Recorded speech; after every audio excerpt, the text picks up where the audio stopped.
સમાચારમાં આગળ વધીએ તો વડોદરા હરણીકાંડ મુદ્દે ગુજરાત હાઈકોર્ટમાં મહત્વપૂર્ણ સુનાવણી। ગુજરાત હાઈકોર્ટ દ્વારા લેવાયેલી સુઓ મોટો અરજી પર સુનાવણી। ઉચ્ચ અધિકારી સામે કાર્યવાહીના આદેશ બાદ વધુ એક સોગંદનામું દાખલ કરાશે। 12 બાળકો અને 2 શિક્ષકોના મોત મામલે હાઈકોર્ટ પાસે પીડિતોની માંગ છે। હજુ સુધી કોટિયા પ્રોજેક્ટ અને સનરાઈઝ સ્કૂલને પક્ષકાર બનાવાયા નથી। શાળાના બાળકોની તમામ જવાબદારી શિક્ષકો અને સંચાલકોની હોવાની અરજીમાં રજૂઆત છે। સ્કૂલ અને બોર્ડ સંચાલકો પાસેથી યોગ્ય વર્તન અંગે હાઈકોર્ટમાં દાદ માંગવામાં આવી। ક્યારેય ભૂલાવી ન શકાય તેવું નુકસાન પહોંચાડવા બદલ તમામ જવાબદારી આ બંનેની હોવાનું અરજદારે જણાવ્યું છે।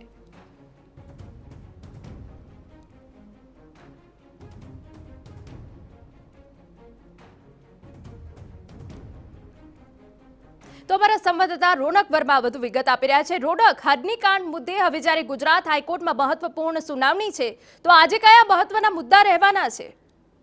જી બિલકુલ જી,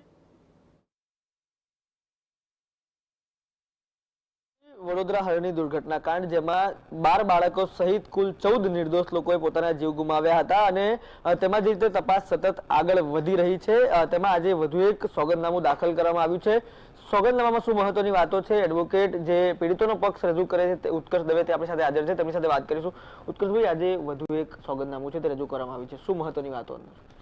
રોનકભાઈ, સૌપ્રથમ તો વડોદરા જે હરણી દુર્ઘટના છે તે સંદર્ભે નામદાર ગુજરાત હાઈકોર્ટની અંદર સુઓ મોટો રીટ પીઆઈએલ ચાલી રહી છે। તેમાં નામદાર ગુજરાત હાઈકોર્ટે અમને by virtue of a supreme court order અમને પક્ષકાર તરીકે જોડેલ છે, જેમાં અમે લોકોએ એક સિવિલ એપ્લિકેશન આજ ફાઇલ કરી છે।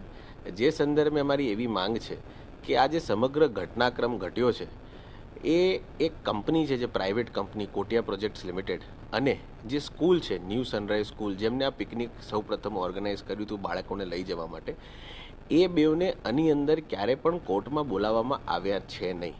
જેમ આપ જોશો, મોરબી કાંડની અંદર કંપની પાસેથી પણ વળતર લેવામાં આવ્યું છે અને કંપનીને પણ કમ્પેન્સેશન કરવાનું કોર્ટે કીધેલું છે। તેમ આજ દિન સુધી આ સમગ્ર કામે કોટિયા પ્રોજેક્ટ્સ લિમિટેડ અને સ્કૂલ તરફથી વળતરનો કોઈ પણ મામલો બહાર આવ્યો નથી। તેથી અમે એક એક્ઝેમ્પલરી કમ્પેન્સેશન ક્લેમ કર્યું છે અને એક સીએ એવી ફાઇલ કરવામાં આવી છે જે સંદર્ભે અમે એવી માંગ કરી છે કે આ સમગ્ર મામલે જે સ્કૂલ છે એમને નોટિસ પાઠવવામાં આવે, એમને કોર્ટમાં બોલાવવામાં આવે, એમની પાસેથી પણ અમને વળતર અપાવવામાં આવે। જે કોટિયા પ્રોજેક્ટ છે એમને પણ નોટિસ ઇસ્યુ કરવામાં આવે, એમને પણ બોલાવવામાં આવે ને એમની પાસે પણ વળતર અપાવવામાં આવે। કારણ કે સુપ્રીમ કોર્ટનું એક જજમેન્ટ છે રોનકભાઈ, જેમના ઉપર અમે રિલાય કરી રહ્યા છીએ, અને જજમેન્ટની જે વ્યાખ્યા આપણે ટૂંકમાં સમજીએ તો એવી છે કે 1990ના દાયકાની અંદર ઉત્તરાખંડ દહેરાદૂનની અંદર સેમ આવો જ એક ઘટનાક્રમ બન્યો હતો, જ્યાં એક સ્કૂલ દ્વારા એક પિકનિકનું આયોજન કરવામાં આવ્યું હતું અને બાળકો નદીના કાંઠે રમતા રમતા ડૂબીને મૃત્યુ પામ્યા હતા। 1990ના દાયકાની અંદર એક વ્યક્તિને 5 લાખ રૂપિયા કમ્પેન્સેશન સ્કૂલે આપ્યું હતું રોનકભાઈ। આજે 2024 છે તો આજના સમયમાં વળતર કેટલું હોવું જોઈએ એ કોર્ટ નક્કી કરશે અને આ સમગ્ર મામલે એમને નોટિસ પાઠવ્યા પછી એમને પણ સાંભળવામાં આવશે। ઉત્કર્ષભાઈ, જ્યાં સુધી કોર્ટના ઓર્ડરની વાત છે, આજે 2 અધિકારીઓ વિરુદ્ધ જે જવાબ આપવાનો છે, રાજ્ય સરકારનો આજે વારો છે, શું થઈ શકે એમ છે આજે?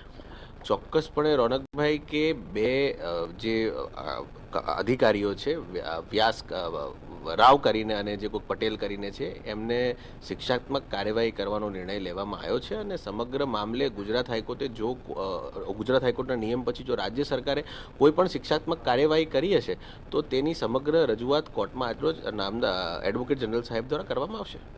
ચોક્કસથી જે પ્રમાણે 14 નિર્દોષ લોકોના મોત થયા છે, ત્યારબાદ જેમ જેમ કોર્ટના આદેશ બાદ તપાસ આગળ વધી છે, 2 અધિકારીઓ વિરુદ્ધ શું શિક્ષાત્મક કાર્યવાહી કરી છે તે મામલે આજે રાજ્ય સરકાર પોતાનો જવાબ છે તે રજૂ કરી શકે છે। આ ઉપરાંત જે વધુ એક સોગંદનામું છે પીડિત પક્ષ તરફથી રજૂ કરવામાં આવ્યું છે અને જે પ્રકારે વળતરની વાત છે તે તેમાં ઉમેરવામાં આવી છે। હિના, રોનક, તો સો મોટો અરજી પર આજે સુનાવણી હાથ ધરાશે।